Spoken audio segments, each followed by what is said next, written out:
প্রিয় মুসলিম এবং অমুসলিম ভাই ও বোনেরা, আসসালামু আলাইকুম ওয়া রাহমাতুল্লাহি ওয়া বারাকাতুহু। আমাদের স্রষ্টা আল্লাহ সুবহানাহু ওয়া তাআলার দয়া, শান্তি ও রহমত আপনাদের সবার উপরে বর্ষিত হোক। এই অনুষ্ঠানে স্বাগতম। Ramzan a date with doctor Zakir. আমি আপনাদের হোস্ট ইউসুফ চেম্বার্স। আর আজকে আমাদের আলোচনার টপিক রমজান, আত্ম উন্নয়ন ও ইসলাহ দেয়ার মাস, পর্ব 1। আসসালামু আলাইকুম রহমতুল্লাহি ওয়া বারাকাতুহু। ডক্টর জাকির। ওয়ালাইকুম আসসালাম রহমতুল্লাহ বারাকাতুহ। ডক্টর জাকির, সাধারণত আমরা প্রত্যেক অনুষ্ঠানের শুরুতেই আপনার কাছ থেকে বিভিন্ন সংজ্ঞা জেনে নেই, আর আজকের অনুষ্ঠানেও সেটা ব্যতিক্রম হবে না। আর তাই আজকের এই অনুষ্ঠানের শুরুতেই আমি আপনার কাছে একটা সংজ্ঞা জানতে চাইব যে এই আরবি শব্দ ইসলাহ এটা কি, বিশেষ করে পবিত্র রমজান মাসের প্রেক্ষাপটে। আলহামদুলিল্লাহ ওয়াসসালাতু ওয়াসসালাম আলা রাসূলিল্লাহ ওয়া আলা আলিহি ওয়া সাহবিহি আজমাইন, আম্মা বাদ। আউযু বিল্লাহি মিনাশ শাইতানির রাজীম। বিসমিল্লাহির রহমানির রহিম। রব্বি ইশরাহ লি সাদরি ওয়া ইয়াসসির লি আমরি ওয়াহলুল উকদাতাম মিন লিসানি ইয়াফকাহু কাওলি। আরবি শব্দ ইসলাহ এর মানে শুধরে দেয়া অথবা উন্নতি করা অথবা মেরামত করা। যখনই একজন মুসলিম অন্য মুসলিমকে শুধরে দেয় অথবা তাকে উন্নত করে, সেটাকে বলা হয় ইসলাহ। যেমন ধরেন একজন মুসলিম কোনো ভুল করছে, হয়তো নামাজ পড়ার সময় বা ইসলাম অনুযায়ী অন্য কোনো কাজে বা যে কোনো কিছু, যদি কেউ তাকে শুধরে দেয় সেটাকে বলা হয় ইসলাহ। কোরআনে নবী শুআইবের কথা আছে, সূরা হুদ অধ্যায় নম্বর 11 আয়াত 88। আমার একমাত্র ইচ্ছা তোমাদের উন্নতি সাধন, তোমাদের সংস্কার আমার সাধ্যে যতখানি কুলায়, আর আমি সফল হব যদি আল্লাহ সুবহানাহু ওয়া তাআলা সাহায্য করেন। আমি তার উপরে নির্ভর করি এবং তারই অভিমুখী, আল্লাহর উপর ভরসা করে তারই সাহায্য চাই। এখানে আমরা বুঝতে পারছি শুআইব আলাইহিস সালাম ইসলাহ দিয়েছিলেন নিজের সম্প্রদায়কে।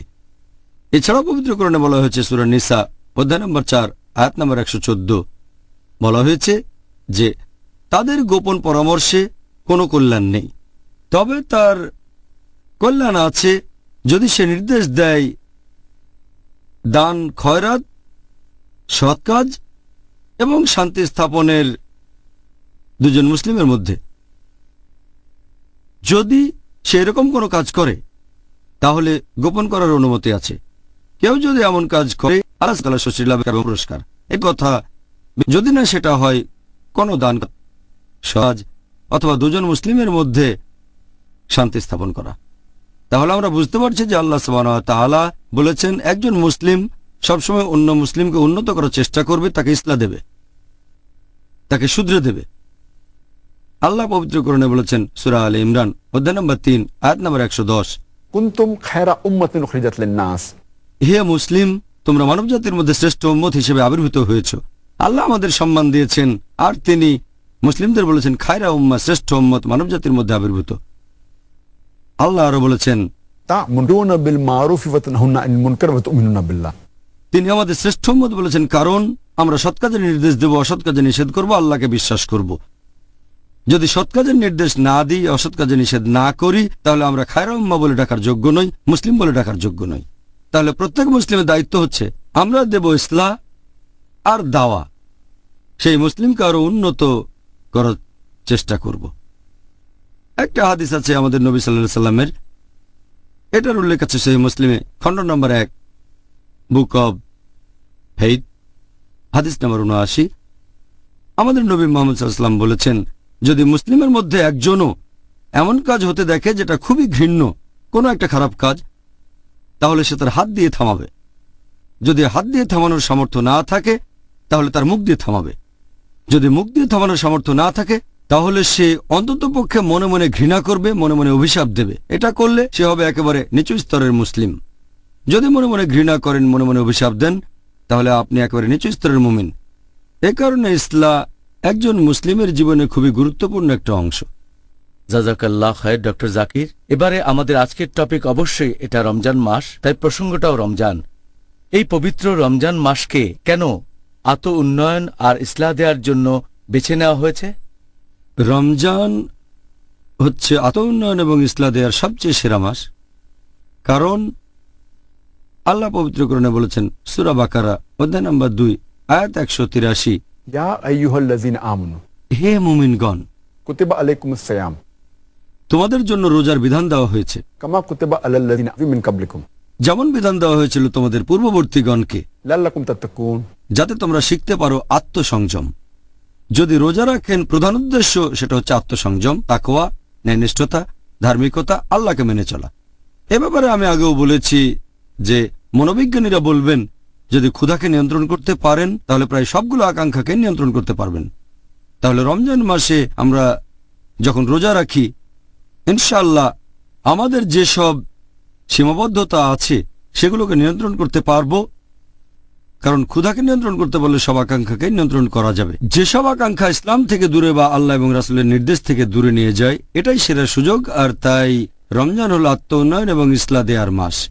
একইভাবে যখন ইসলাহ দিচ্ছেন, অন্য মুসলিমকে শুধরে দিচ্ছেন, সেও হয়তো রোজা, সেটা হচ্ছে তার নিজেকে উন্নত করার শ্রেষ্ঠ সময়, নিজেকে শুধরানোর শ্রেষ্ঠ সময়। এছাড়াও আমাদের নবী মুহাম্মদ সাল্লাল্লাহু আলাইহি ওয়াসাল্লাম বলেছেন, এটা আছে মুসনাদ আহমদে, খণ্ড নম্বর 2, পৃষ্ঠা নম্বর 230, হাদিস নাম্বার 7148।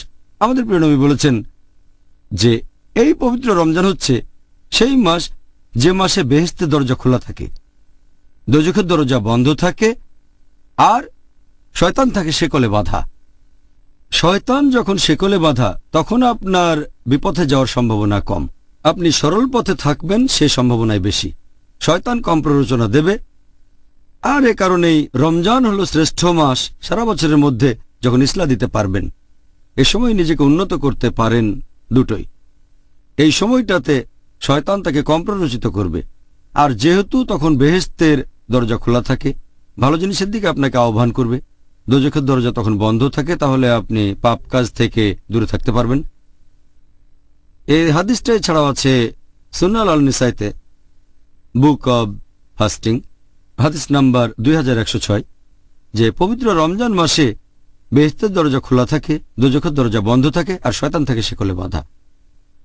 এই কথাটা আবারও আছে সহিহ বুখারীতে, খণ্ড নাম্বার 2, বুক অব ফাস্টিং, হাদিস নাম্বার 1901। আমাদের প্রিয় নবী বলেছেন যে যদি কেউ পবিত্র রমজান মাসে রোজা রাখে ঈমানের সাথে আর আল্লাহ তাআলার সন্তুষ্টি লাভের আশায়, তার অতীতের সব গুনাহ ক্ষমা করা হবে। তাহলে চিন্তা করেন, এটাই আমাদের সেরা সুযোগ। হয়তো একজন পাপী মানুষ হয়তো অনেক ভুল করেছে, আর সে যদি পুরো রমজান মাস রোজা থাকে, তার অতীতের সব গুনাহ ক্ষমা করা হবে। সে অন্তত সরল পথে আসার চিন্তা করুক। তা না হলে যে অনেক পাপ করেছে সে হয়তো বলবে, ও আমি তো অনেক পাপ করেছি, আমার বেহেশতে যাওয়ার কোনো সম্ভাবনাই নেই, কিভাবে যাব, কিভাবে সরল পথে আসব। এই রমজান মাসে তার অতীতের সব গুনাহ ক্ষমা করা হতে পারে, সে নতুন করে জীবন শুরু করতে পারে। তাই আত্ম উন্নয়ন ও ইসলাহ দেওয়ার জন্য এটাই সবচেয়ে সেরা সময়, সব মুসলিমের জন্য সেরা সময়। তাহলে ডক্টর জাকির, আপনি সুন্দরভাবে ব্যাখ্যা দিলেন যে রমজান মাস আসলে 30 দিনের একটা ট্রেনিং, আর এই সময়টাতে আমরা ভালো কিছু অভ্যাস আয়ত্ত করতে পারি, বদঅভ্যাস থাকলে সেগুলো বাদ দিতে পারি। আমি আল্লাহ তাআলার কাছে দোয়া করছি আমরা যেন এই সুযোগটা কাজে লাগাতে পারি, আর আমরা যেন ভালো কাজ করে যেতে পারি আল্লাহ সুবহানাহু ওয়া তাআলার খাতিরে, ইনশাআল্লাহ, আমিন। এখন আপনি কি আমাদের এটা ব্যাখ্যা করে বলবেন যে বড় গুনাহ বা গুরুতর পাপ জিনিসটা আসলে কি? হচ্ছে সেই কাজ যেগুলো করতে আমাদের আল্লাহ সুবহানাহু ওয়া তাআলা নিষেধ করেছেন পবিত্র কোরআনে, আর যেগুলোকে নিষেধ করেছেন নবী মুহাম্মদ সাল্লাল্লাহু আলাইহি সাল্লাম তার সুন্নাহ অর্থাৎ সহিহ হাদিসে। এছাড়াও ব্যাপারগুলো ব্যাখ্যা করে বলেছেন নবীর সময়ের প্রথম প্রজন্ম, তার মানে সাহাবীগণ। তাহলে যেসব কাজ করতে নিষেধ করেছেন আল্লাহ এবং তার রাসূল মুহাম্মদ সাল্লাল্লাহু আলাইহি সাল্লাম, সেই কাজগুলোই বড় গুনাহ। আর এই সহিহ হাদিসটা উল্লেখ করা হয়েছে মুস্তাদরাক আল হাকিমে, খণ্ড নম্বর 2, বুক অব তাফসির, হাদিস নাম্বার 3419। আমাদের নবী মুহাম্মদ সাল্লাল্লাহু আলাইহি ওয়াসাল্লাম বলেছেন যে আল্লাহ সুবহানাহু ওয়া তাআলা যে কাজ করতে নিষেধ করেছেন সেগুলো থেকে বিরত থাকবে, আর তিনি যেগুলো অনুমতি দিয়েছেন সেগুলো তোমরা করতে পারো। আর যেসব জিনিসের ব্যাপারে আল্লাহ চুপ রয়েছেন সেগুলো তোমাদের জন্য সুবিধা। তাই আল্লাহ তাআলার কাছ থেকে সুবিধা গ্রহণ করো। আল্লাহ সুবহানাহু ওয়া তাআলা কখনো ভুলে যান না। তারপর আল্লাহর রাসূল কোরআনের একটা আয়াত পড়লেন, সূরা মারিয়াম অধ্যায় নম্বর 19 আয়াত 64 বলা হয়েছে আল্লাহ সুবহানাহু ওয়া তাআলা কখনো ভুলে যান না। আর এই হাদিসটা আছে সহিহ বুখারীতে, খণ্ড নম্বর 4, হাদিস নম্বর 2766। আমাদের নবী সাল্লাল্লাহু আলাইহি সাল্লাম বলেছেন, তোমরা কি জানো সবচেয়ে ধ্বংসাত্মক 7টা গুনাহ কোনগুলো? তারপর নবী বললেন, এগুলো 1 নাম্বার, অন্য কাউকে আল্লাহ তাআলার সাথে শরীক করা, তার মানে ইবাদত করা আল্লাহ তাআলা ব্যতীত অন্য কাউকে। 2 নাম্বার, জাদুবিদ্যা প্র্যাকটিস করা, মানে ব্ল্যাক ম্যাজিক। 3 নাম্বার, কোনো মানুষের জীবন কেড়ে নেয়া, যেটাকে আল্লাহ তাআলা পবিত্র করেছেন, বিনা কারণে হত্যা করা। এরপর নবী আরো বলেছেন সেটা রিবা নিয়ে, ইন্টারেস্ট বা সুদ, অনৈতিকভাবে কোনো এতিমের সম্পদ গ্রাস করা অন্যায়ভাবে। এরপর নবী আরো বলেছেন যে শত্রুর দিকে পিঠ দেখানো বা যুদ্ধক্ষেত্র থেকে পালিয়ে যাওয়া। আর 7 নাম্বার, ধর্মপরায়ণ মহিলাকে অপবাদ দেয়া যে সত্যিকারের বিশ্বাসী। এই হলো 7টা ধ্বংসাত্মক গুনাহ যেগুলোর কথা নবী মুহাম্মদ সাল্লাল্লাহু আলাইহি ওয়াসাল্লাম বলেছেন। তবে ইবনে আব্বাস রাদিয়াল্লাহু আনহুকে প্রশ্ন করা হলো, এটা উল্লেখ করা হয়েছে আত-তাবরির কমেন্ট্রিতে, খণ্ড নম্বর 4 হাদিস নম্বর 9207। ইবনে আব্বাস রাদিয়াল্লাহু আনহুকে প্রশ্ন করা হলো যে বড় গুনাহ কি 7টা? ইবনে আব্বাস রাদিয়াল্লাহু আনহু বললেন, 7-এর বদলে 70 হলো এখানে কাছাকাছি সংখ্যা। আমাদের নবী যে 7টা গুনার কথা বলেছেন, এখানে শুধু বলা হচ্ছে সেই গুনার ক্যাটাগরি কি হতে পারে, এমন না যে বড় গুনাহ মাত্র 7টা, আরো অনেক আছে। এটা একটা আউটলাইন যে শিরক করা হারাম। এছাড়া হাত পেনাল্টির নিয়ম আছে, সেটা হতে পারে ব্যভিচার, অথবা হতে পারে ব্ল্যাক ম্যাজিক প্র্যাকটিস করা, অথবা হতে পারে চুরি। নবী একটা আউটলাইন দিয়েছেন। তবে ইবনে আব্বাসের মতে তিনি বলেছেন বড় গুনাহ আনুমানিক 70টার মতো। আপনাকে অনেক ধন্যবাদ ডক্টর জাকির। এবারে আপনাকে কষ্ট দেব, আপনি কি আমাদের ইসলাম ধর্মের এই 70টা বড় গুনাহ সম্পর্কে কিছুটা বলবেন? সেটা কি সম্ভব? চেষ্টা করব ইনশাআল্লাহ। একথাটা আগে বলেছি যে ইবনে আব্বাস বর্ণিত হাদিস অনুযায়ী এটা আছে আত-তাবরিতে, খণ্ড নম্বর 4 হাদিস নাম্বার 9207। ইবনে আব্বাস রাদিয়াল্লাহু আনহুকে প্রশ্ন করা হলো, বড় গুনাহ কি 7টা? তিনি বললেন যে 7-এর বদলে 70 এখানে কাছাকাছি সংখ্যা। ইমাম আয-যাহাবী রাদিয়াল্লাহু আনহু একটা বই লিখেছেন আল কাবাইর, বড় গুনাহ, আর এখানে 70টা বড় গুনার লিস্ট করেছেন কোরআন হাদিসের ভিত্তিতে যতটুকু তিনি বুঝেছেন। পবিত্র কোরআনের কোনো আয়াত বলছে না যে এই 70টা বড় গুনাহ। এমন কোনো সহিহ হাদিসও নেই যেখানে 70টা বড় গুনার কথা বলা হয়েছে। তবে ইমাম আয-যাহাবী রাদিয়াল্লাহু আনহু যতখানি বুঝেছেন সেভাবে তালিকাটা তৈরি করেছেন কোরআন হাদিসের ভিত্তিতে 70টা বড় গুনাহ। তিনি এটা যেভাবে বুঝেছেন। কিছু মানুষ এটা মানে, আবার কেউ মানে না, সেটা আলাদা ব্যাপার। তবে যেহেতু ইবনে আব্বাস রাদিয়াল্লাহু আনহু বলেছেন বড় গুনাহ 70টা, ইমাম আয-যাহাবী আল্লাহ তাকে দয়া করুন, তিনি তার মত অনুযায়ী 70টা বড় গুনাহর তালিকা তৈরি করেছেন। সেগুলো হচ্ছে, ওনার মতে 1 নাম্বার হচ্ছে আল্লাহর সাথে অন্য কাউকে শরীক করা, আল্লাহ সুবহানাহু ওয়া তাআলা ব্যতীত অন্য কারো ইবাদত করা, মানে উপাসনা করা। 2 নাম্বার নরহত্যা। 3 নাম্বার হচ্ছে জাদুবিদ্যা প্র্যাকটিস করা, মানে ব্ল্যাক ম্যাজিক। 4 নাম্বার নামাজ না পড়া। 5 নাম্বার যে লোকের সম্পদ নিসাব লেভেলের উপর, সে যদি জাকাত না দিয়ে থাকে অথবা সম্পদ নিসাব লেভেলে। 6 নাম্বার উপযুক্ত কারণ ছাড়া কেউ যদি রমজান মাসে রোজা না থাকে। 7 নাম্বার যদি কোনো লোক হজ পালন না করে সামর্থ্য থাকা সত্ত্বেও, যদি আর্থিক সামর্থ্য থাকে, শারীরিক সামর্থ্য থাকে, তারপরে হজ পালন না করে থাকে, সেটা 7 নাম্বার গুনাহ। 8 নাম্বার বড় গুনাহ হলো বাবা মাকে অমান্য করা। 9 নাম্বার আত্মীয় স্বজনকে ত্যাগ করা। 10 নাম্বার বড় গুনাহ হচ্ছে ব্যভিচার ও অবাধ যৌনাচার। 11 নাম্বার হচ্ছে হোমোসেক্স বা সমকামিতা। 12 নাম্বার হচ্ছে রিবা নেয়া। রিবা নেয়া অথবা রিবা দেয়া অর্থাৎ ইন্টারেস্ট বা সুদ। যদি কেউ রিবা নেয় অথবা দেয়, এটা একটা বড় গুনাহ। 13 নম্বর অনৈতিকভাবে কোনো এতিমের সম্পদ গ্রাস করা। 14 নাম্বার আল্লাহ তার রাসূলের নামে মিথ্যে কথা বলা। 15 নম্বর হচ্ছে শত্রুর দিকে পিঠ দেখানো বা যুদ্ধক্ষেত্র ছেড়ে পালিয়ে যাওয়া যদি শত্রুপক্ষ থাকে। 16 নম্বর হচ্ছে যে নেতা তার গোত্রের মানুষদের সাথে প্রতারণা বা অবিচার করে। 17 নম্বর হচ্ছে অহংকারী আর উদ্ধত হওয়া। 18 নম্বর মিথ্যে সাক্ষ্য দেয়া। 19 নম্বর হচ্ছে মাদকদ্রব্য গ্রহণ করা, যেমন ওয়াইন, অ্যালকোহল, মাদকদ্রব্য ইত্যাদি যে কোনো খামার অর্থাৎ মাদকদ্রব্য। 20 নম্বর জুয়া খেলা।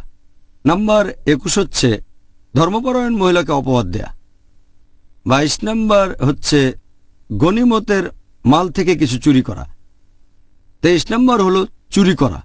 24 নম্বর হচ্ছে রাস্তায় ডাকাতি। 25 নম্বর কোনো মিথ্যে শপথ নেয়া। 26 নম্বর হলো অত্যাচার করা। 27 নম্বর হচ্ছে অনৈতিক আয়। 28 নম্বর হচ্ছে অন্যায়ভাবে গ্রাস করা কোনো সম্পদ উপভোগ করা। 29 নম্বর হচ্ছে আত্মহত্যা। 30 নম্বর হচ্ছে বারবার মিথ্যে বলা। 31 নম্বর হচ্ছে ভুল বিচার করা। 32 নম্বর হচ্ছে ঘুষ দেয়া অথবা ঘুষ নেয়া। 33 নম্বর হচ্ছে কোনো মহিলা পুরুষকে নকল করছে বা কোনো পুরুষ মহিলাকে নকল করছে। 34 নম্বর হচ্ছে যদি একজন পুরুষ কোনো ব্যভিচারী স্ত্রীর স্বামী হয়ে থাকে। 35 নম্বর হচ্ছে তালাকপ্রাপ্ত কোনো মহিলাকে বিয়ে করা যাতে ওই মহিলার আগের স্বামী তাকে বিয়ে করতে পারে। 36 নম্বর হচ্ছে নিজের প্রস্রাবের ব্যাপারে সাবধান না থাকা, খেয়াল রাখবেন এটা যেন শরীরে কোথাও না পড়ে ইত্যাদি, নিজের প্রস্রাব সম্পর্কে সচেতন না থাকা। 37 নম্বর হচ্ছে জাহির করা। 38 নম্বর হচ্ছে ধর্মের ব্যাপারে জ্ঞান আহরণ করা ইহকালের কোনো উদ্দেশ্যে আর সেই জ্ঞান লুকিয়ে রাখা। 39 নম্বর হচ্ছে বিশ্বাসঘাতকতা। 40 নম্বর হচ্ছে সাহায্যের প্রতিদান না দেয়া। 41 নম্বর হচ্ছে আল্লাহর বিধান অস্বীকার করা। 42 নম্বর হচ্ছে অন্য কোনো মানুষের ব্যক্তিগত আলাপের কথাবার্তা শোনা। 43 নম্বর গল্প চালু করা। 44 নম্বর অভিশাপ দেয়া। 45 নম্বর কোনো চুক্তি ভঙ্গ করা। 46 নম্বর হচ্ছে হাত গণনা বা জ্যোতিষশাস্ত্রে বিশ্বাস করা। 47 নম্বর হচ্ছে যে মহিলা তার স্বামীর সাথে দুর্ব্যবহার করে থাকে। 48 নম্বর হচ্ছে মূর্তি তৈরি করা অথবা পেইন্টিং করা। 49 নম্বর বিলাপ করা অথবা নিজের জামাকাপড় ছিঁড়ে ফেলা বা এরকম কোনো কিছু যখন সে কোনো রকম বিপর্যয়ের মধ্যে পড়ে। 50 নম্বর অন্যদের সাথে অবিচার করা। 51 নম্বর বল প্রয়োগ করা নিজের স্ত্রী অথবা কোনো দাস অথবা কোনো গরিব লোক বা পশু পাখির উপরে। 52 নম্বর প্রতিবেশীর মনে কষ্ট দেয়া। 53 নম্বর মুসলিমদের নামে কুৎসা অপবাদ রটানো। 54 নম্বর মানুষকে অপমান করা আর তাদের সাথে উদ্ধত ব্যবহার করা। 55 নম্বর বড় গুনাহ ইমাম আজ-যাহাবির মতামত অনুযায়ী হচ্ছে পায়ের গোড়ালির নিচে পোশাক পরা গর্বের সাথে। 56 নম্বর পুরুষদের জন্য স্বর্ণ অথবা রৌপ্যের কোনো জিনিস। 57 নম্বর হচ্ছে যে দাস মালিকের কাছ থেকে পালাচ্ছে। 58 নম্বর এমন কোনো পশু জবাই করা যেটা আল্লাহ ব্যতীত অন্য কারো নামে উৎসর্গ হচ্ছে। 59 নম্বর হচ্ছে কোনো লোককে কারো বাবা বলা যাদের মধ্যে আসলে কোনো সম্পর্কই নেই, সম্পর্ক না থাকলে। 60 নম্বর হচ্ছে উত্তেজিত হয়ে তর্ক আর যুক্তি দেখানো। 61 নম্বর হচ্ছে অতিরিক্ত পানি দখল করে রাখা। 62 নম্বর হচ্ছে ওজন আর আকারে একটু ছোট করা। 63 নম্বর হলো আল্লাহর প্ল্যানের বাইরে নিজেকে নিরাপদ ভাবা। 64 নম্বর আল্লাহর ন্যায়নিষ্ঠ বন্ধুগণের নামে অপবাদ দেয়া। 65 নম্বর হচ্ছে জামাতে নামাজ না পড়া, যুক্তিসঙ্গত কারণ ছাড়া একা একা নামাজ পড়া। 66 নম্বর হচ্ছে নিয়মিতভাবে জুমার নামাজ মিস করা কোনো রকম যুক্তি ছাড়াই। 67 নম্বর উইলের মাধ্যমে ওয়ারিসের পাওয়া সম্পত্তি জবরদখল করা। 68 প্রতারণা আর ফন্দি করা। 69 মুসলিমদের বিরুদ্ধে শত্রুর হয়ে গুপ্তচরের কাজ করা। আর 70 নম্বর বড় গুনাহ সেটা হচ্ছে যে নবীর সাহাবীগণের নামে অপবাদ আর কুৎসা রটানো। তাহলে এই হচ্ছে 70টা বড় গুনাহ যেগুলো তালিকা করেছেন ইমাম আজ-যাহাবি তার লেখা বই আল কাবাইর, তার মানে বড় গুনাহ, এটার ভিত্তিতে যে হাদিস সেটার বর্ণনা দিয়েছেন ইবনে আব্বাস রাদিয়াল্লাহু আনহু, যে বড় গুনাহ 70টা। এই তালিকাটা উনি বলেছেন, যেখানে কোরআন এবং হাদিসের ব্যাখ্যা করেছেন তিনি। কিছু বিশেষজ্ঞ এটার সাথে একমত যে বড় গুনাহ কি মোট 70টা নাকি 17টা নাকি 35 নাকি 70। অনেক বিশেষজ্ঞ এটার সাথে একমত নন যে কিছু কাজ বড় গুনাহ না, হওয়া উচিত ছোট গুনাহ। অনেকে বলেন এটা হয়তো কোনো গুনাহই না, বিশেষজ্ঞগণ একমত না। তবে সামগ্রিকভাবে ইমাম আয-যাহাবী, মাশাআল্লাহ, আল্লাহ তাকে শান্তিতে রাখুন, বিখ্যাত বিশেষজ্ঞ, তিনি বড় গুনাহর এই তালিকাটা তৈরি করেছেন। তবে এটা নিয়ে মতভেদ আছে। ও জাযাকাল্লাহ খায়র ডক্টর জাকির, আপনি পরীক্ষায় 100-এর মধ্যে 95 পেয়েছেন। ডক্টর জাকির, আমাদের দর্শকরা এতক্ষণ আপনার মুখে 70টা বড় গুনাহের কথা শুনলেন। এখন এটা কি বলবেন যে একজন কি পুরস্কার পেতে পারে যদি এই গুরুতর পাপগুলো থেকে বিরত থাকে সারা জীবন ধরে? আল্লাহ পবিত্র কোরআনে বলেছেন, সূরা নিসা অধ্যায় নম্বর 4 আয়াত নম্বর 31, যে যদি তোমাদেরকে যা নিষিদ্ধ করা হয়েছে তার মধ্যে যা গুরুতর সেগুলো থেকে বিরত থাকো, তাহলে আল্লাহ সুবহানাহু ওয়া তাআলা তোমাদের লঘুতর পাপগুলো মোচন করে দেবেন এবং সম্মানজনক স্থানে তোমাদের দাখিল করবেন। তার মানে যদি বড় গুনাহ থেকে বিরত থাকেন, আল্লাহ সুবহানাহু ওয়া তাআলা আপনার ছোট ছোট পাপগুলো সব মুছে দেবেন। তার মানে আপনাকে বেহেশতে জায়গা দেবেন। আল্লাহ এটা আবার বলেছেন সূরা শুরা অধ্যায় নম্বর 42 আয়াত নম্বর 37। আল্লাহ বলেছেন যে যদি তোমরা বিরত থাকো গুরুতর পাপ ও অশ্লীল কাজ থেকে, এবং তারা যখন কারো উপর রেগে যায় কিন্তু তারপরও ক্ষমা করে, এখানে বলা হচ্ছে তাদের কথা যারা বেহেশতে যাবেন। এরপর পবিত্র কোরআনে আছে সূরা নাজম অধ্যায় নম্বর 53 আয়াত নম্বর 32, যদি তুমি বিরত থাকো গুরুতর পাপ থেকে, বড় গুনাহ থেকে ও অশ্লীল কার্যকলাপ থেকে, আর যদি তখন ছোটখাটো অপরাধ করো, ছোট গুনাহ, নিশ্চয়ই আল্লাহ সুবহানাহু ওয়া তাআলা পরম দয়ালু ও ক্ষমাশীল।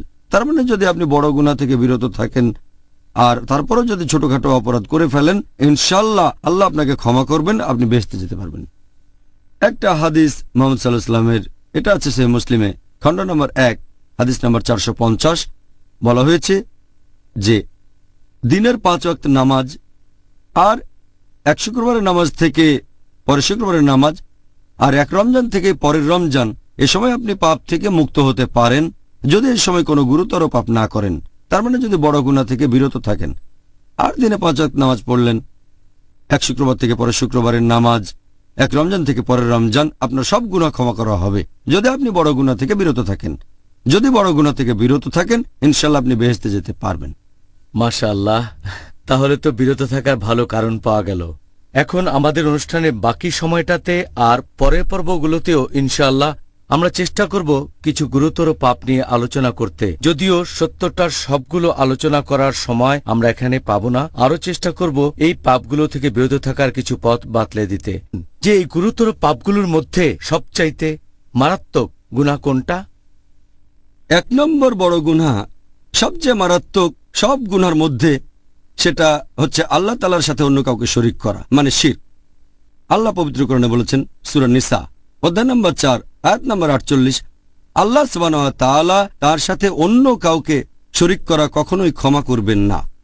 এটা ব্যতীত তিনি চাইলে যাকে ইচ্ছা ক্ষমা করতে পারেন। আল্লাহ কথাটা আবারও বলেছেন সূরা নিসা অধ্যায় নম্বর 4 আয়াত নম্বর 116, আল্লাহ সুবহানাহু ওয়া তাআলা নিশ্চয়ই তার সাথে অন্য কাউকে শরীক করা কখনোই ক্ষমা করবেন না। এটা ব্যতীত অন্য যে কোনো কিছু চাইলে ক্ষমা করতে পারেন। কেউ যদি আল্লাহ তাআলার পাশাপাশি অন্য কারো ইবাদত করে, সে ভীষণভাবে পথভ্রষ্ট হয়। আর অনেক সহিহ হাদিসে এই কথা বলা হয়েছে যে সবচেয়ে গুরুতর যে পাপ সেটা হচ্ছে শিরক। একটা হাদিস সহিহ বুখারীতে খণ্ড নম্বর 9 হাদিস নাম্বার 6871, প্রিয় নবী মুহাম্মদ সাল্লাল্লাহু আলাইহি ওয়াসাল্লাম বলেছেন, গুরুতর পাপগুলোর মধ্যে সবচেয়ে বড় হচ্ছে আল্লাহ তাআলার সাথে কাউকে শরীক করা। এ কথাটা আরো অনেক সহিহ হাদিসে উল্লেখ করা হয়েছে, যেমন সহিহ বুখারী খণ্ড নম্বর 3 হাদিস নাম্বার 2654। আমাদের নবী সাহাবীগণকে বললেন, তোমরা কি জানো গুরুতর পাপগুলোর মধ্যে সবচেয়ে বড় গুনাহ কোনটা? সাহাবীগণ উত্তরে বললেন যে আল্লাহ রাসূলই সবচেয়ে ভালো জানেন। আল্লাহ রাসূল বললেন যে আল্লাহর সাথে কাউকে শরীক করা সবচেয়ে বড় গুনাহ, আল্লাহ সুবহানাহু ওয়া তাআলা ব্যতীত অন্য কারো উপাসনা করা। পবিত্র কোরআনেও বেশ কিছু আয়াত আছে যেগুলো এই ধরনের কথা বলছে যে শিরক হচ্ছে খুবই মারাত্মক গুনাহ, এটা সবচেয়ে বড় গুনাহের একটা। আল্লাহ বলেছেন সূরা মাইদা অধ্যায় নম্বর 5 আয়াত নম্বর 72, ইন্নাম ইশরিক বিল্লাহ কেউ আল্লাহর সাথে অন্য কাউকে শরীক করলে ফাকাদ হারামাল্লাহু আলাইহিল জান্নাহ আল্লাহ তার জন্য বেহেশত নিষিদ্ধ করবেন, জান্নাত তার জন্য নিষিদ্ধ, ওয়া মাওয়াহুন নার ওয়া মা লিযালিমিন আনসার, এবং তার বাসস্থান হবে দোজখ, আর পরকালে তার জন্য কোনো সাহায্যকারী থাকবে না। আল্লাহ বলেছেন সূরা লুকমান অধ্যায় নম্বর 31 আয়াত নম্বর 13, আল্লাহ সুবহানাহু ওয়া তাআলার সাথে অন্য কাউকে শরীক করো না, আল্লাহর সাথে অন্য কাউকে শরীক করো না আল্লাহ ব্যতীত। যদি কেউ নকল ঈশ্বরের উপাসনা করে, এটা হচ্ছে গুরুতর পাপগুলোর মধ্যে সবচেয়ে বড়, তার মানে সবচেয়ে বড় পাপ ইসলাম ধর্মে সেটা শিরক, আল্লাহ সুবহানাহু ওয়া তাআলার সাথে অন্য কাউকে শরীক করা। আল্লাহ রাসূল আরো বলেছেন সহিহ মুসলিম খণ্ড নম্বর 4 হাদিস নম্বর 7114, নবী মুহাম্মদ সাল্লাল্লাহু আলাইহি ওয়াসাল্লাম বলেছেন যে আল্লাহ সুবহানাহু ওয়া তাআলা বলেছেন, আমি একাই হলাম স্বয়ং সম্পূর্ণ, আমার কোনো সাহায্যকারীর প্রয়োজন নেই। যদি কেউ কোনো কাজ করে অন্য কারো জন্য আর পাশাপাশি আমার জন্য, আমি সেটা ত্যাগ করি, কারণ সে অন্য কাউকে শরীক করেছে এখানে, তাহলে আল্লাহ সুবহানাহু ওয়া তাআলার কোনো রকম শরীকের প্রয়োজন নেই, তিনি একাই স্বয়ংসম্পূর্ণ। সেজন্য শিরক ইসলামে সবচেয়ে বড় গুনাহ। জাযাকাল্লাহ খায়ের, সুন্দর বলেছেন ডক্টর জাকির। আর আমরা এটা আশেপাশে দেখতে পাই যে এই গুরুতর পাপটা পৃথিবী জুড়ে করে বেড়াচ্ছে বিভিন্ন অমুসলিম সম্প্রদায়ের লোকজন। এখন আমরা মুসলিমরা কি এই পাপ থেকে মুক্ত, নাকি মুসলিমদের মধ্যেও অনেকেই পাপ করে? দুর্ভাগ্যজনকভাবে অমুসলিমদের পাশাপাশি অনেক মুসলিমও আছে যারা শিরক করে থাকে। গুরুতর পাপের মধ্যে যেটা সবচেয়ে মারাত্মক গুনাহ। আর অনেক সময় অনেক মুসলিম আল্লাহ তাআলাকে বাদ দিয়ে তারা অন্য কাউকে রাখতে থাকে, আল্লাহকে বাদ দিয়ে অন্য কারো কাছে সাহায্য চায়। তারা আল্লাহ তাআলাকে বাদ দিয়ে অন্য কারোর জন্য ইবাদত করে, তারা অন্য কিছুর সাহায্য চায় আল্লাহ তাআলা ব্যতীত। আর আল্লাহ কোরআনে স্পষ্ট করে বলেছেন এ ধরনের কাজ থেকে সম্পূর্ণ বিরত থাকতে হবে। আল্লাহ বলেছেন সূরা ফাতিহা অধ্যায় নম্বর 1 আয়াত নম্বর 5, ইয়াকা নাবুদু ওয়া ইয়াকা নাস্তাইন, আমরা শুধু তোমার ইবাদত করি আর তোমারই সাহায্য চাই। পবিত্র কোরআনে সূরা গাফির অধ্যায় নম্বর 40 আয়াত নম্বর 60, আমাকে ডাকো আমি তোমাদের ডাকে সাড়া দেব। আল্লাহ বলেছেন সূরা ইসরা অধ্যায় নম্বর 17 আয়াত নম্বর 23, প্রতিপালক নির্দেশ দিয়েছেন তিনি ব্যতীত অন্য কারো ইবাদত করো না। এরপর পবিত্র কোরআনে সূরা আরফ অধ্যায় নম্বর 7 আয়াত নম্বর 194, আল্লাহ সুবহানাহু ওয়া তাআলা ব্যতীত তোমরা যাদের উপাসনা করো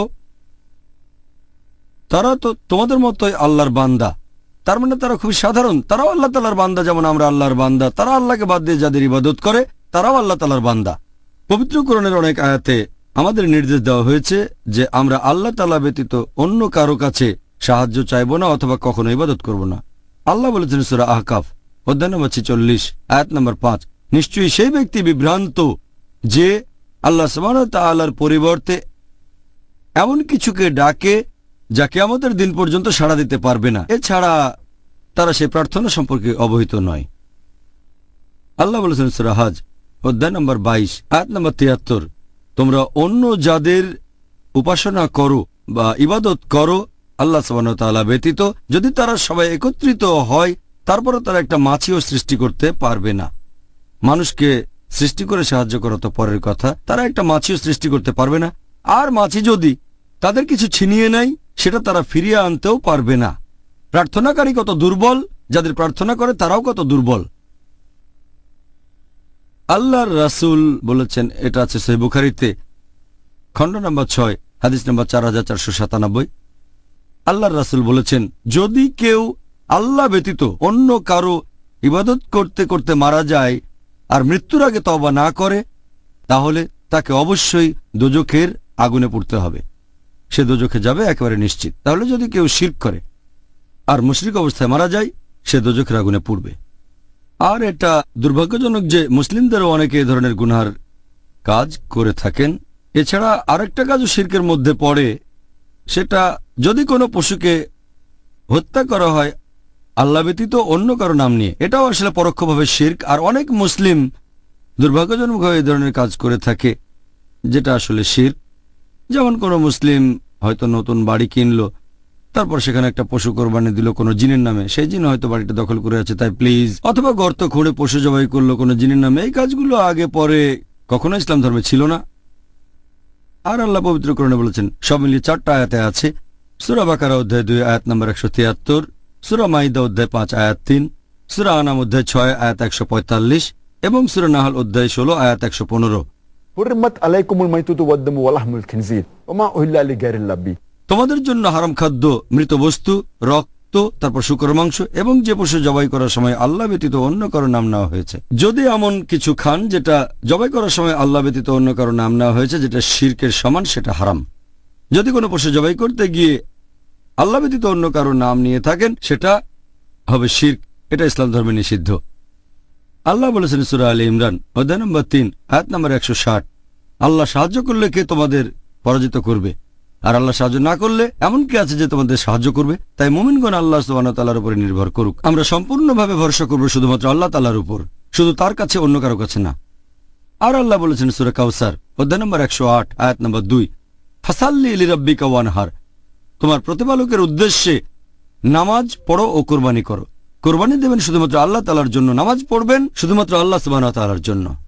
আমাদের প্রিয় নবী মুহাম্মদ সাল্লাল্লাহু আলাইহি ওয়াসাল্লাম বলেছেন, এটা আছে সহিহ মুসলিমে খণ্ড নম্বর 3 হাদিস নম্বর 4878। আমাদের প্রিয় নবী বলেছেন যে আল্লাহ তাকে অভিশাপ দেন যে আল্লাহ ব্যতীত অন্য কারো নামে পশু কোরবানি দিয়ে থাকে। দুর্ভাগ্যজনকভাবে কিছু মুসলিম পরোক্ষভাবে এই গুরুতর পাপের সাথে জড়িত আছে, যেটা ইসলামের সবচেয়ে বড় গুনাহ। এটা হচ্ছে শিরক। আল্লাহ সুবহানাহু ওয়া তাআলা আমাদের সামর্থ্য দিন, আমরা যেন এই মাসে নিজেদেরকে শুধরাতে পারি। আর এটাই শ্রেষ্ঠ সময়। আমরা যদি কোনো পাপের সাথে জড়িত থাকি, হোক বড় গুনাহ বা ছোট গুনাহ, আমরা সেটা শুধরাতে পারি। আর যদি কোনো মুসলিম ভাই এমন ভুল করে থাকে, তাকে ইসলাহ দিতে পারি। কারণ শয়তানের সময় শেকলে বাঁধা থাকে। এটাই সেরা সময় সত্যকে গ্রহণ করার জন্য। সত্য থেকে বিচ্যুত হওয়ার সম্ভাবনা কম, আর খুতুয়াত শয়তানও এ সময় কম। আর রোজা থাকার কারণে আমাদের তাকওয়া অনেক উঁচুতে থাকবে। আল্লাহ সবাইকে সঠিক পথে রাখুন। আমিন আমিন। বিশেষ করে এই মাসে অবশ্যই। ডক্টর জাকির, গুরুতর পাপগুলোর তালিকা আপনি বলেছিলেন যে অন্যায়ভাবে নিরীহ মানুষ হত্যা করা হচ্ছে অন্যতম একটা গুরুতর পাপ। কিন্তু দুর্ভাগ্যজনকভাবে মিডিয়া প্রচার করছে যে মুসলিমরা নিরীহ মানুষ হত্যা করাকে সমর্থন করে, আর নিজেরাও তাই করে। আপনি কি এই ব্যাপারটা সম্পর্কে ইসলামিক দৃষ্টিভঙ্গিটা একটু ব্যাখ্যা করবেন? নিরীহ মানুষ হত্যার ব্যাপারে ইসলাম ধর্ম কি বলে? আল্লাহ সুবহানাহু ওয়া তাআলা স্পষ্ট করে বলেছেন সূরা মাইদা অধ্যায় নম্বর 5 আয়াত নম্বর 32 যে কেউ যদি অন্য কোনো মানুষকে হত্যা করে, সেটা যদি হত্যার অপরাধ বা বিশৃঙ্খলা সৃষ্টির অপরাধে না হয়, তাহলে সে যেন পুরো মানব জাতিকে হত্যা করল। কোরআন একেবারে স্পষ্ট বলছে, যদি কোনো মানুষ, হোক মুসলিম বা অমুসলিম, অন্য কোনো মানুষকে হত্যা করে, হোক মুসলিম বা অমুসলিম, সেটা যদি হত্যার অপরাধ বা বিশৃঙ্খলা সৃষ্টির অপরাধে না হয়, তাহলে সে যেন পুরো মানব জাতিকেই হত্যা করল। তাহলে কোনো নিরীহ মানুষকে হত্যা করা, এটা ইসলাম ধর্মে নিষিদ্ধ। আর মিডিয়া প্রচার করে যে ইসলাম নিরীহ মানুষকে হত্যা করতে বলে, তারপর সন্ত্রাস ইত্যাদি, এই পুরোটাই হচ্ছে ভুল ধারণা। আর বেশিরভাগ ধর্মই একথা বলে যে নিরীহ মানুষকে হত্যা করা ঠিক না। তবে ইসলাম ধর্ম আরো এক ধাপ এগিয়ে। এই আয়াতে আরো বলা হয়েছে সূরা মাইদা অধ্যায় নম্বর 5 আয়াত নম্বর 32, এখানে বলা হয়েছে যদি কেউ কোনো মানুষের জীবন বাঁচায়, তাহলে সে যেন বাঁচালো পুরো মানব জাতিকে।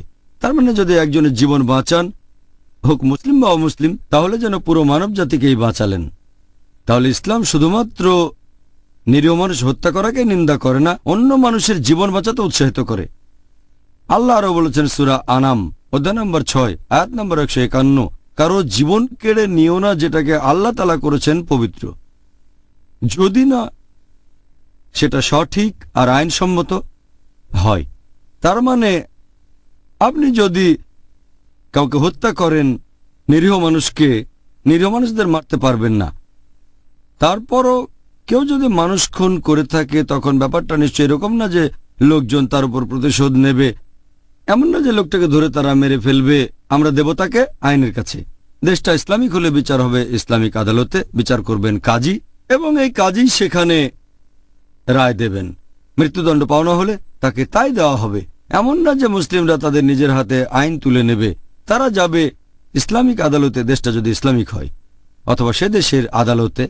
আর সাধারণভাবে এটা আগেও বলেছি যে নিরীহ কোনো মানুষকে হত্যা করা ইসলাম ধর্মে নিষিদ্ধ। আর এই একই কথা বলেছেন আমাদের নবী মুহাম্মদ সাল্লাল্লাহু সাল্লাম। এটা আছে সহিহ বুখারীতে, খণ্ড নম্বর 9, হাদিস নাম্বার 6871।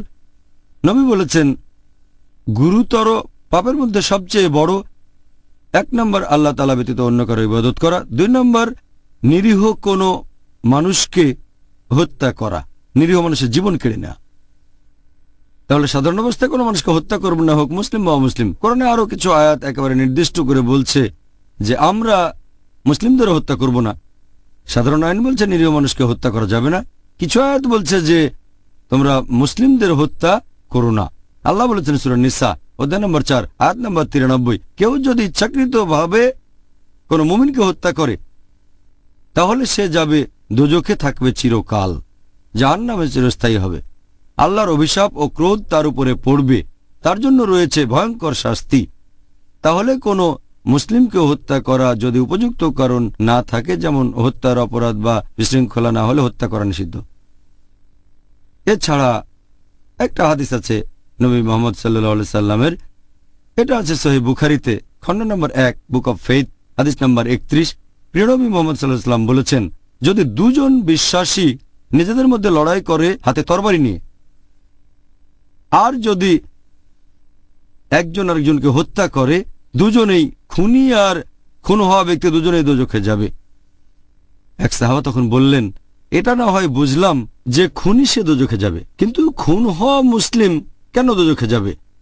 তখন নবী বললেন যে খুন হওয়া ব্যক্তিও একজন বিশ্বাসীকে হত্যা করতে চেয়েছিল, আর এ কারণেই তারা দোজখে যাবে। আরো একটা হাদিস আছে সহিহ বুখারীতে, খণ্ড নম্বর 9, হাদিস নম্বর 6862। আমাদের নবী বলেছেন যে একজন বিশ্বাসী সবসময় মুক্ত অবস্থায় থাকে যদি না সে অনৈতিকভাবে কোনো মানুষের জীবন কেড়ে নেয়। তার মানে অন্যায়ভাবে কোনো মানুষকে হত্যা করা, হোক মুসলিম বা অমুসলিম, এটা ইসলামে নিষিদ্ধ, একটা নিন্দনীয় কাজ। এটা খুব মারাত্মক রকমের বড় গুনাহ, 70টা বড় গুনার তালিকা এটা আছে 2 নম্বরে। আল্লাহ রক্ষা করুন আমরা যেন কখনো এই পাপটা না করি, ইনশাআল্লাহ। এবারে আপনি কি আমাদের দর্শকদের উদ্দেশ্যে এটা বলবেন যে জাদুবিদ্যা চর্চা করা, যেটাকে বলা হয় ব্ল্যাক ম্যাজিক, এটা নিষিদ্ধ কেন, আর ইসলামে এটি গুরুতর পাপ কেন? ইসলাম ধর্মে ব্ল্যাক ম্যাজিক হচ্ছে কুফরি, এটা কুফরি ইসলামে, আর এটাকে বলা হয়েছে গুরুতর পাপগুলোর মধ্যে একটা। এটা সহিহ বুখারীতে, খণ্ড নম্বর 4, হাদিস নাম্বার 2766। আমাদের প্রিয় নবী বলেছেন যে 7টা সবচেয়ে মারাত্মক গুনাহ হলো, প্রথম আল্লাহ ব্যতীত অন্যের উপাসনা করা, তার মানে শিরক। 2 নম্বর হচ্ছে নরহত্যা। 3 নম্বর হচ্ছে প্র্যাকটিস করা ব্ল্যাক ম্যাজিক, জাদুবিদ্যা। তাহলে আল্লাহর রাসূল মুহাম্মদ সাল্লাল্লাহু আলাইহি সাল্লাম তিনি নিজেই বলেছেন যে এই ব্ল্যাক ম্যাজিক বা জাদুবিদ্যা চর্চা করা ইসলাম ধর্মে পুরোপুরি নিষিদ্ধ। আর আল্লাহ পবিত্র কোরআনে বলেছেন সূরা বাকারা অধ্যায় নম্বর 2 আয়াত নম্বর 102 যে এই শিক্ষা তাদের ক্ষতি সাধন করবে, আর এতে করে তাদের কোনো উপকার হবে না। এই ব্ল্যাক ম্যাজিক শুধু ক্ষতিই ডেকে আনে, এতে করে কারোরই কোনো লাভ হয় না। এরপর পবিত্র কোরআনে সূরা তাহা অধ্যায় নম্বর 20 আয়াত নম্বর 64 বলা হয়েছে যে এই সব জাদুকরেরা তাদের যত দক্ষতায় থাকুক কখনোই সফল হতে পারবে না, কখনোই সফল হবে না, সে তাদের যতই দক্ষতা থাকুক।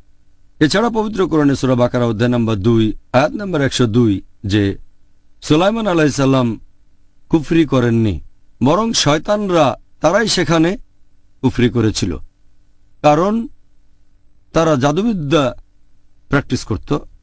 আর অন্যান্য জিনিস যেগুলো পাঠানো হয়েছিল ব্যাবিলন শহরে 2 ফেরেশতার কাছে, হারুত ও মারুত। তবে এই 2 ফেরেশতা তারা কখনোই কুফরি করেনি, কখনোই অবিশ্বাস করেনি, তারা কখনো জাদুবিদ্যা প্র্যাকটিস করেনি, বরং সবসময় মানুষকে বলতেন আমরা এখানে এসেছি পরীক্ষার স্বরূপ, এটা পরীক্ষা, তাই তোমরা অবিশ্বাস করো না। এবং জাদুবিদ্যা প্র্যাকটিস করো না। তাহলে জাদুবিদ্যা ইসলাম অনুযায়ী এটা কুফরি। আর কোনো লোক জাদুবিদ্যা প্র্যাকটিস করলে তার শাস্তি হবে মৃত্যুদণ্ড। দুর্ভাগ্যজনকভাবে অনেক মুসলিম জাদুবিদ্যা প্র্যাকটিস করে। অনেক মুসলিম আবার এমন লোকের কাছেও যায় যে জাদুবিদ্যার সাহায্যে কারো প্রতিহিংসাকে বাস্তবায়িত করবে, জাদু দিয়ে শত্রুর ক্ষতি। এটা ইসলামে পুরোপুরি হারাম, পুরোপুরি নিষিদ্ধ। দুর্ভাগ্যজনকভাবে কিছু মুসলিম তাদের উপর জাদু করা হলে তারা কোনো জাদুকরের কাছে যায়, সেই জাদু থেকে বাঁচার জন্য জাদুকরকে অনুরোধ করে। এখানে আপনি সাহায্য চাইবেন আল্লাহ সুবহানাহু ওয়া তাআলার কাছে। আর আল্লাহ সুবহানাহু ওয়া তাআলা অবতীর্ণ করেছেন মুআজ্জাতিন, কোরআনের শেষ দুটো সূরা, অধ্যায় নম্বর 113 মানে সূরা ফালাক, এরপর অধ্যায় নম্বর 114 সূরা নাস। কুল আউযু বিরাব্বিল ফালাক, আমি আশ্রয় চাচ্ছি উষার স্রষ্টার কাছে। কুল আউযু বিরাব্বিন নাস, আমি আশ্রয় চাচ্ছি মানুষের প্রতিপালকের কাছে। এছাড়াও সূরা ফালাকে আরও আছে যে আশ্রয় চাচ্ছি তাদের কাছ থেকে যারা জাদুবিদ্যা করে। তারপর সূরা নাস অধ্যায় 114, যারা কুমন্ত্রণা দেয় মানুষের অন্তরে। এই সূরা দুটো নাজিল করা হয়েছে বিশেষ করে এই জাদুবিদ্যা বা ব্ল্যাক ম্যাজিকের বিরুদ্ধে রক্ষা কবচ হিসেবে। তাহলে জাদুবিদ্যা বা ব্ল্যাক ম্যাজিক ইসলাম অনুযায়ী গুরুতর গুলোর মধ্যে একটা, আর প্রত্যক্ষ বা পরোক্ষভাবে জাদুবিদ্যার সাথে জড়িত হওয়া নিষিদ্ধ। জাযাকাল্লাহ। ডক্টর জাকির, এবার আপনার কাছে অনুষ্ঠানের শেষ প্রশ্ন। বাবা মাকে সম্মান করার ব্যাপারে ইসলাম ধর্ম আমাদের কি বলছে? এটা আগেই বলেছি, বাবা মাকে সম্মান না করা এটা 8 নম্বরে সেই 70টা গুরুতর পাপের তালিকায় যেটা করেছেন ইমাম আয-যাহাবী। বাবা মাকে অসম্মান করা একটা গুরুতর পাপ। সেজন্য পবিত্র কোরআনে অনেক আয়াত আছে আর সহিহ হাদিস যেখানে বাবা মার প্রতি সম্মান দেখানোকে যথেষ্ট গুরুত্ব দেওয়া হয়েছে। আল্লাহ পবিত্র কোরআনে বলেছেন সূরা ইসরা অধ্যায় নম্বর 17 আয়াত নম্বর 23 ও 24, আল্লাহ বলেছেন যে তোমাদের নির্দেশ দিয়েছি আল্লাহ ব্যতীত কারো উপাসনা করবে না, আর বাবা মার সাথে সদ্ব্যবহার করো। যদি তাদের একজন বা দুজনই বার্ধক্যে উপনীত হয়, তাদের কোন রকম ধমক দিয়ে কথা বলো না, উপশব্দটাও করো না। তাদের সম্মান করে কথা বলবে। তাদেরকে মমতার ডানা দিয়ে তুমি ঢেকে রাখো। প্রভুর কাছে দোয়া করো, তাদের দয়া করো যেভাবে তারা আমাকে লালন পালন করেছেন। তার মানে বাবা মার যদি বয়স হয়ে যায়, একজন বা দুজন তাদেরকে উপশব্দটাও বলতে পারবেন না। এছাড়াও পবিত্র কোরআনে বলা হয়েছে সূরা আনাম অধ্যায় নম্বর 6 আয়াত নম্বর 151 যে আল্লাহ বলেছেন বাবা মার প্রতি সদ্ব্যবহার করো। আর আল্লাহ কোরআনে অনেকগুলো আয়াতে বলেছেন বিশেষ করে মা। আল্লাহ বলেছেন সূরা নিসা অধ্যায় নম্বর 4 আয়াত নম্বর 1 তোমাকে ধারণ করা গর্ভকে শ্রদ্ধা করো। আল্লাহ বলেছেন সূরা লুকমান অধ্যায় 31 আয়াত নম্বর 14 আমি মানুষকে তার পিতামাতার প্রতি সদাচরণের নির্দেশ দিয়েছি। অনেক কষ্ট সহ্য করে মা সন্তানকে গর্ভে ধারণ করে আর 2 বছরে তা দুধ ছাড়ানো হয়। আল্লাহ বলছেন সূরা আকাব অধ্যায় নম্বর 46 আয়াত নম্বর 15 আমি মানুষকে নির্দেশ দিয়েছি পিতামাতার প্রতি সদ্ব্যবহার করতে। কষ্ট নিয়ে মা সন্তানকে ধারণ করে আর কষ্টের সাথে প্রসব করে। এখানে আল্লাহ বলেছেন বাবা মাকে সম্মান করো, বিশেষ করে মাকে। এছাড়াও অনেক হাদিস বলছে মাকে সম্মান করো। এটা আছে সহিহ বুখারীতে খণ্ড নম্বর 8 বুক অব আদাব, বুক অব ম্যানার্স অধ্যায় নম্বর 2 হাদিস নাম্বার 5971। এক লোক নবী সাল্লাল্লাহু আলাইহি সাল্লামের কাছে এসে প্রশ্ন করল, এই পৃথিবীতে কাকে সবচেয়ে বেশি সাহচর্য দেব? নবী বললেন তোমার মাকে। লোকটা বলল এরপর কাকে? নবী আবার বললেন তোমার মাকে। লোকটা প্রশ্ন করলো এরপর কাকে দেব? নবী আবারও বললেন তৃতীয়বার তোমার মাকে। লোকটা প্রশ্ন করলো এরপর কাকে দেব? তখন নবী বললেন তোমার বাবাকে। তার মানে 75% বা 4 ভাগের 3 ভাগ সাহচর্য পাচ্ছে মা, আর 25% বা 4 ভাগের 1 ভাগ বাবা। এক কথায় মা পাচ্ছে গোল্ড মেডেল, সে পাচ্ছে সিলভার মেডেল, এছাড়াও পাচ্ছে ব্রোঞ্জ মেডেল। আর বাবাকে শুধু সান্ত্বনা পুরস্কার নিয়ে সন্তুষ্ট থাকতে হচ্ছে। এই হলো ইসলামের শিক্ষা। বাবা মাকে সম্মান দেখানোর কথা যদি বলেন, আর মা পাচ্ছে 3 গুণ বেশি সাহচর্য, বাবার তুলনায় 3 গুণ বেশি সাহচর্য পাচ্ছে। এছাড়া আরো একটা হাদিস আছে সহিহ বুখারীতে খণ্ড নম্বর 4 হাদিস নাম্বার 3004। এক লোক নবীর কাছে আসলো, তারপর সে নবীর কাছে জিহাদে যাওয়ার অনুমতি চাইল আল্লাহ তাআলার খাতিরে লড়াই করা যুদ্ধক্ষেত্রে। নবী তাকে বললেন তোমার বাবা মা আছেন? সে বলল হ্যাঁ। নবী বললেন যাও তোমার বাবা মাকে এখন সেবা করো। এখানে বলা হচ্ছে যে বাবা মার সেবা করা, মা বাবার প্রতি দায়িত্ব পালন করা, এটার গুরুত্ব জিহাদ করার চেয়েও বেশি, আল্লাহ তাআলার খাতিরে লড়াই করার চেয়েও বেশি। যদি বাবা মার প্রয়োজন হয় তাদের সেবা করা জিহাদ করার চেয়েও গুরুত্বপূর্ণ, অর্থাৎ আল্লাহ সুবহানাহু ওয়া তাআলার খাতিরে যুদ্ধ করা। একই কথা আছে সহিহ বুখারীতে খণ্ড নম্বর 8 বুক অব আদাব হাদিস নাম্বার 1970। এক লোক প্রশ্ন করল যে কোন কাজটা আল্লাহ তাআলার কাছে সবচেয়ে প্রিয়। নবী তখন বললেন যে 5 ওয়াক্ত নামাজ আদায় করা যত তাড়াতাড়ি সম্ভব। লোকটা বলল এরপর কোন কাজটা আল্লাহর কাছে সবচেয়ে প্রিয়। নবী বললেন বাবা মার প্রতি দায়িত্বশীল হওয়া। লোকটা বলল এরপর কোন কাজটা? নবী বললেন আল্লাহ তাআলার পথে লড়াই করা, জিহাদ করা। তাহলে আমরা বুঝতে পারছি যে প্রতিদিন সময় মতো 5 ওয়াক্ত সালাত আদায় করা যত তাড়াতাড়ি সম্ভব। এরপরে আল্লাহ পছন্দ করেন যদি আমরা বাবা মার প্রতি দায়িত্ববান হই, বাবা মাকে সম্মান করা, তাদের কথা মেনে চলা। এরপর হচ্ছে জিহাদ, আল্লাহর খাতিরে লড়াই করা। এটা আছে মুসনাদ আহমদে, হাদিস নাম্বার 5372। নবী বলেছেন 3 ধরনের মানুষ কখনো বেহেশতে যেতে পারবে না। 1 নাম্বার যারা মাদকদ্রব্য গ্রহণ করে, 2 নাম্বার যে তার বাবা মার কথা অমান্য করে, আর 3 নাম্বার যে তার পরিবারের পক্ষ থেকে কোনো লজ্জাকর কাজ করে থাকে। এই 3 ধরনের লোক বেহেশতে যেতে পারবে না। তাহলে বাবা মাকে অসম্মান করা এটা হচ্ছে ইসলাম ধর্মে গুরুতর পাপগুলোর মধ্যে একটা। জাযাকাল্লাহ খায়ের। আরো একবার ডক্টর জাকির নায়েক এই সুন্দর উত্তরের জন্য আমরা অনেক কিছু জানতে পেরেছি। আমাদের ভাই ও বোনদের যারা এই অনুষ্ঠানটা দেখছেন, দর্শকরা এখন বুঝতে পারবেন যে আগামী 10 দিনে তাদের কি কি করা উচিত। ইনশাআল্লাহ তারা এই কথাগুলো সেই ভাই বোনদের মধ্যে ছড়িয়ে দেবেন যারা আজকের অনুষ্ঠানটা দেখেননি। জাযাকাল্লাহ খায়ের। ভাই ও বোনেরা, যা বলেছিলাম অনেক কিছু জেনেছেন, অনেক উপদেশ পেয়েছেন, অনেক ভালো কিছু উপদেশ পেয়েছেন ডক্টর জাকিরের মাধ্যমে, যার টপিক ছিল আত্ম উন্নয়ন এই পবিত্র রমজান মাসে এবং ইসলাহ। আশা করব ভাই ও বোনেরা আপনারা এই উপদেশগুলো আপনাদের কাজে লাগাবেন। এবারের রমজানের 10 দিন পাবেন, তবে সারা জীবনই সময় পাবেন ইনশাআল্লাহ। আর ডক্টর জাকিরের উপদেশ অনুযায়ী ইসলাম ধর্মের মণিমুক্তা নিজের জীবনে প্রয়োগ করবেন। এই পবিত্র রমজানের বাকি 10টা দিনও আমরা আপনার সাথে থাকব ইনশাআল্লাহ। তাহলে আগামীকাল ভাই ও বোনেরা আবার দেখা হবে একই সময়ে। আর সেদিন আমাদের আলোচনার টপিক, এটা দ্বিতীয় পর্ব, রমজান, আত্ম উন্নয়ন ও ইসলাহ দেয়ার মাস। আসসালামু আলাইকুম ওয়া রাহমাতুল্লাহি